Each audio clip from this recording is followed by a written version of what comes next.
téléspectateurs de la radio et télévision Tambara, vous pouvez désormais suivre votre chaîne de télévision préférée Tambara sur le satellite BadrSat 7, angle 26 degrés Est, fréquence 11010, polarisation verticale, symbole REC 27500.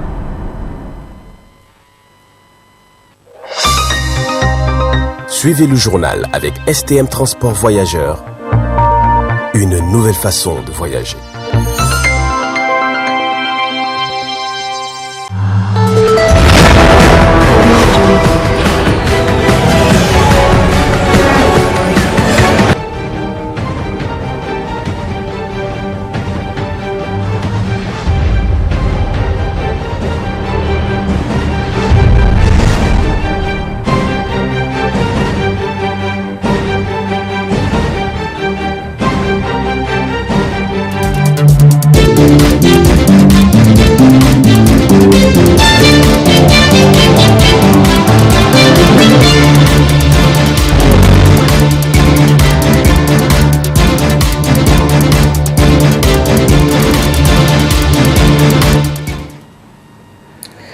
Messieurs, dames, bonsoir et bienvenue à cette édition d'information sur Tambara Télévision.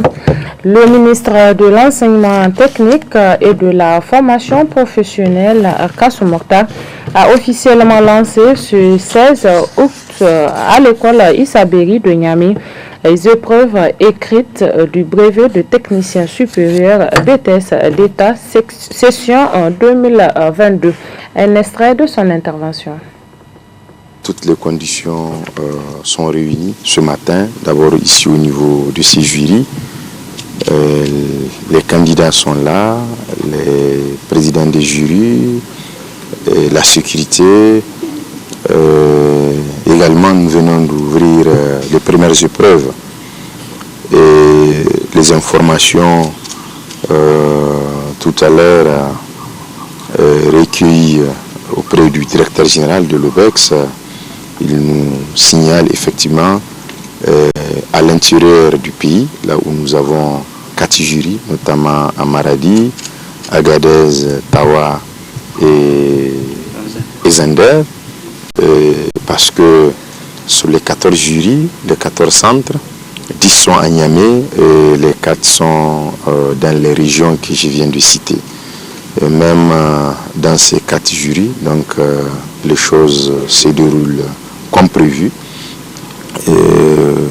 Toutes les dispositions sont prises dans tous les cas comme de tradition pour que ces examens se passent dans de très bonnes conditions de sécurité, mais également pour contrecarrer, pour que ce soit de très bons examens, des examens sains. Parce que tous les efforts que le gouvernement est en train de faire dans la recherche de qualité, il y a aussi la lutte contre la fraude, contre la tricherie. Et d'ailleurs, c'est le conseil que nous venons de donner aux candidats.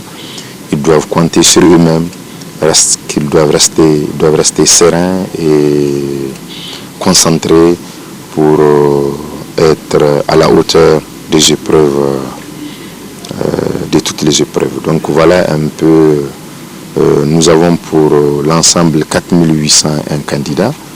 Notre prière et notre souhait, c'est le 100%, parce que c'est ce que nous cherchons.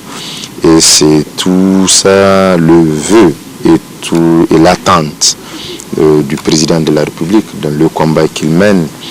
C'est que nous arrivons à une école où chaque année, à l'issue des examens, que ce soit le bac, le BEPC, le BEP, le CAP, que le résultat soit au minimum de 80% et plus. Et cela est possible avec la mobilisation de tous nos partenaires, les parents d'élèves, les élèves eux-mêmes, parce que dans tous les cas, l'État est en train de jouer pleinement son rôle. La Halcia et tout ce qui nous aide à endiguer, à contrecarrer la fraude, peuvent ne pas être visibles. Dans tous les cas, ils sont là. Direction Tawa où s'est tenue sous la présidence du secrétaire général du ministère de la Santé publique, de la population et des affaires sociales de la dernière réunion annuelle de coordination des gestionnaires des données et sanitaires. Nos correspondants régionaux nous font le compte rendu de cette réunion. La salle de réunion de l'hôtel de ville de Tawa était pleine à craquer pour la tenue d'un atelier national de coordination de gestion de données sanitaires du Niger organisé par le ministère de la Santé publique, de la population et des affaires sociales avec l'appui du partenaire. C'est le secrétaire général du ministère de la Santé publique, de la population et des affaires sociales, le docteur Ibrahim Souley, représentant le ministre de la Santé publique empêché, qui a prononcé le discours de l'ouverture. Dans le souci d'améliorer la qualité des données sanitaires, le ministère de la Santé publique, de la population et des affaires sociales, conformément à son plan de défense sanitaire 2017-2021, met en œuvre plusieurs réformes dans celle du système national d'information sanitaire SNIS, avec le déploiement de la plateforme unique de gestion de l'information sanitaire de routine que nous appelons le DHIS2. Cette réforme a permis d'aboutir à des résultats probants, tels que l'amélioration de la complétude des données, surtout au niveau des centres de santé intégrés CSI, au niveau des cas de santé, dans les grands hôpitaux et aussi dans des structures privées.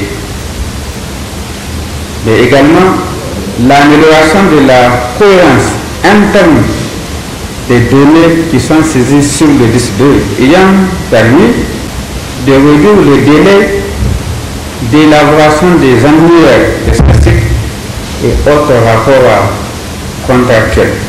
La présente rencontre à laquelle nous prenons part a pour objectif général de contribuer à l'amélioration de la gestion des données sanitaires de routine dans notre pays. À cet effet, au cours des 3 journées qui dureront les travaux, nous devrons ensemble évaluer les recommandations de la réunion de coordination qui s'est tenue, identifier les bonnes pratiques de gestion des données, distinguer les gestionnaires des données qui ont fait montre d'une grande performance pour les motiver, discuter des difficultés opérationnelles qui entravent la gestion des données, mais surtout formuler des recommandations pour améliorer nos décisions et nos bonnes pratiques. Notez que cet atelier va durer 3 jours et c'est toutes les régions du Niger qui sont représentées dans la capitale de l'ADR.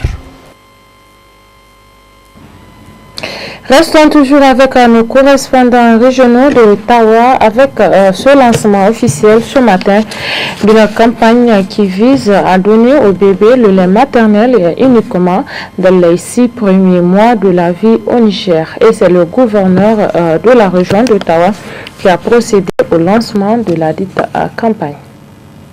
Le palais du chef de canton de Tawa a accueilli ce matin la cérémonie du lancement de la campagne de l'allaitement exclusif avec comme slogan « Plus fort avec le lait maternel uniquement ».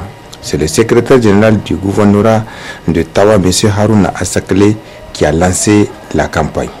Cette initiative s'inscrit dans une dynamique régionale lancée par l'UNICEF, ALEF, ETRIB et l'OMC en novembre 2019 à Abidjan en Côte d'Ivoire. Aujourd'hui, plus que jamais, l'allaitement est l'une des interventions les plus efficaces pour la survie, la croissance et le développement optimal de l'enfant. En effet, l'allaitement maternel exclusif jusqu'à l'âge de 6 mois et l'allaitement jusqu'à 12 mois peuvent prévenir plus de 13% de la mortalité des enfants de moins de 5 ans. Il permet également d'économiser sur les dépenses nationales et de profiter à la fois à la santé et au développement des enfants et des mères. Bien que l'allaitement soit une pratique courante au Niger, les résultats de l'enquête SMART en 2021 indiquent qu'environ 3 nourrissons sur 10 seulement sont exclusivement allaités jusqu'à l'âge de 6 mois, soit 28,1% au niveau national, indiquant que le Niger n'est pas en voie d'atteindre la cible de l'Assemblée nationale mondiale de la santé qui est d'au moins 50% d'ici 2025. L'Organisation mondiale de la santé 2017. Dans la région de Troyes, selon l'enquête SMART 2021, ce taux est de 45,7% et traduit l'importance des efforts qui ont été faits dans la région de Tawa.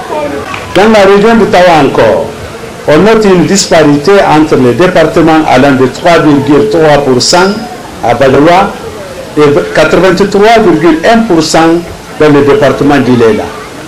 Cependant, la région se doit de redoubler d'efforts pour rehausser le niveau de cet indicateur. Mais avant, l'honorable chef de canton de Tawa, Adou Moussa, le directeur régional de la santé publique de la population et des affaires sociales, le docteur Issoufou Bouvé, ont intervenu à langue tour à tour pour expliquer l'importance de l'allaitement exclusif. La chef du bureau de l'UNICEF Tawa, Madame Ella Sikiri, a dans son intervention rappelé aussi l'importance de l'allaitement maternel avant de demander les femmes nigériennes de nourrir uniquement le bébé avec le lait maternel jusqu'à 6 mois. Dans la région d'Ottawa, cet événement revêt une importance capitale, celle de la survie, de la croissance, du développement et du bien-être des enfants du Niger, et plus particulièrement des enfants de la région de l'Ader. Des efforts significatifs ont été déployés par le gouvernement avec le soutien des agences des Nations Unies, incluant l'UNICEF et d'autres partenaires, pour améliorer la situation nutritionnelle des enfants du Niger.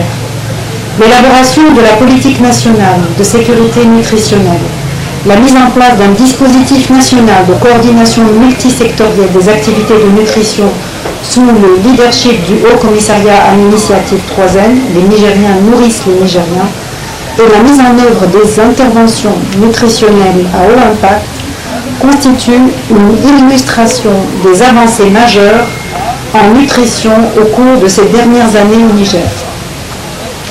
En dépit de ces progrès, la malnutrition continue d'être un problème majeur de la santé publique et de développement au Niger.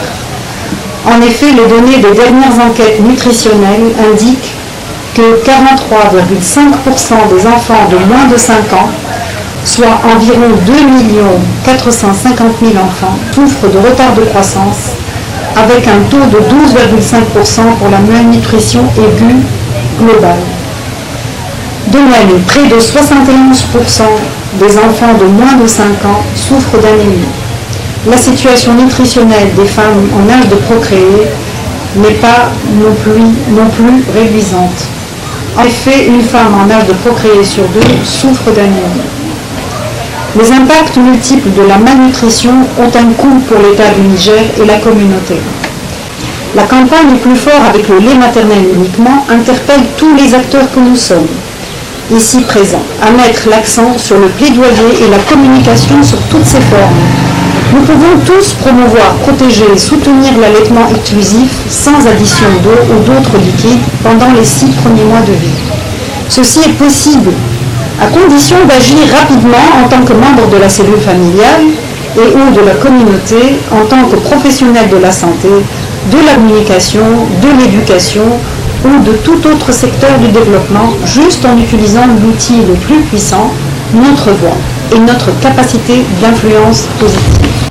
Enfin, le secrétaire général de la région d'Ottawa a félicité la direction régionale de la santé publique de la population et des actions sociales pour le succès enregistré dans ce domaine. La suite de cette édition, suite à l'augmentation du prix du gasoil, on assiste à Niamey à une grève des conducteurs du minibus de transport en commun appelé Faba Faba. Une de nos équipes a fait le constat de cette grève, suivant le reportage de Amina Abdelmoumouni et Abdou Nasser Abdou. Depuis l'augmentation du prix du gasoil à la pompe, on observe à Niamey une augmentation rapide de produits de première nécessité. Cette fois, le problème a touché le secteur du transport en commun. Les minibus appelés communément Faba Faba ont décidé d'observer une grève en particulier. Aucune présence de ces Faba Faba sur leur route habituelle, ce qui est inquiétant chez les passagers.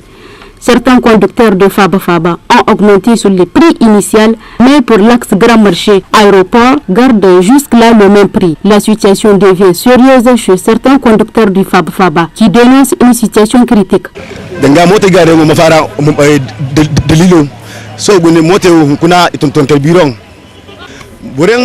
La cause de cette grève est due à l'augmentation du prix du gasoil à la pompe. C'est vrai que nous assistons à une certaine augmentation du prix du transport Faba Faba, mais la ligne Grand Marché Talagué aéroport, le prix n'a pas changé. Nous aidons seulement nos frères et sœurs à se déplacer pour qu'ils puissent vaquer à leurs besoins. Auparavant, le gasoil de 20 000 francs CFA pouvait faire le transport de la journée, mais aujourd'hui, il faut 30 à 45 000 francs CFA. Nous lançons donc un appel aux plus hautes autorités pour qu'ils puissent régler le problème à l'amiable.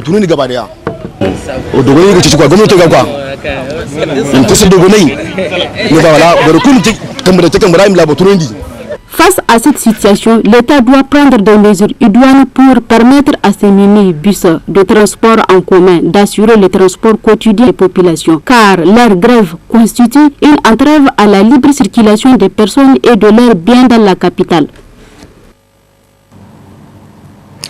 Pendant la période pluvieuse, certaines artères de la capitale de Niamey sont impraticables. Des flaques d'eau par-ci, des nids de poules par-là. Bref, ce qu'il y a à Niamey relève d'un véritable parcours de combattants. Samira Hamani, Abdelmoumouni, Abdraman. L'impraticabilité des routes ici de la capitale de Niamey est devenue un véritable calvaire, surtout pendant la période hivernale. Des voies abandonnées, certaines sont devenues comme des flaques d'eau considérées comme même des fleuves. C'est ainsi que cette impraticabilité crée des embouteillages sur les différentes voies et même sur les plus grandes. Ce phénomène est à la fois un souci et même un calvaire à la fois pour les riverains que pour les conducteurs et usagers de la route. Cependant, le problème d'impraticabilité est synonyme désormais de l'augmentation des prix des transports urbains d'un quartier à un autre. Ne dépassant pas les 300 à 400 mètres, l'on doit payer plus de la mesure du possible.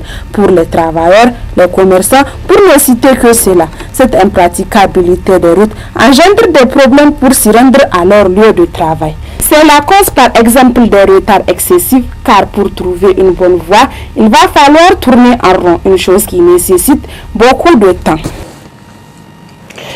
Et c'est la fin de cette édition d'information. Merci à vous de l'avoir suivi. Au nom de toute l'équipe technique et rédactionnelle qui m'a aidé à vous la présenter, vous souhaite de passer une excellente soirée. Bonsoir.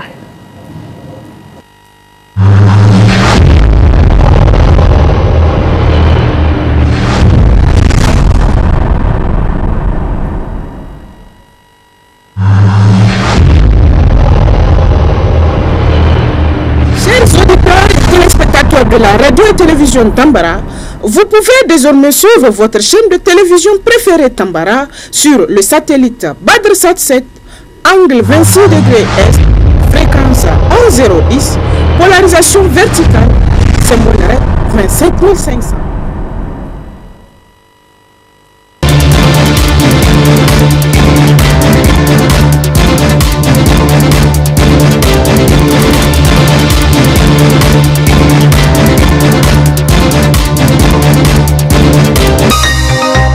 Ce journal vous a été présenté par STM Transport Voyageurs.